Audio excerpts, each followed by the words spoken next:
سوال ہے جی کہ مقتول شخص کا پوسٹ مارٹم کیا جائز ہے؟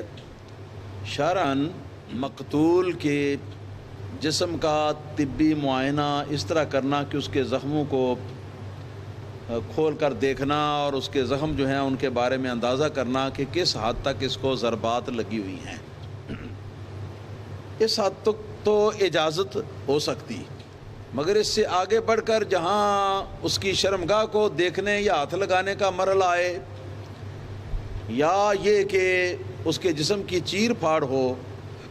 تو یہ چیز جو ہے یہ درست نہیں۔ اور فلسفہ اس کا یہ ہے کہ یہ جسم جو آپ لوگوں کے پاس ہے، میرے پاس ہے، یا جو قتل ہوا اس کے پاس جو جسم تھا، یہ در حقیقت ملکیت اللہ تعالیٰ کی ہے۔ ہم لوگوں کو کچھ دنوں کے لیے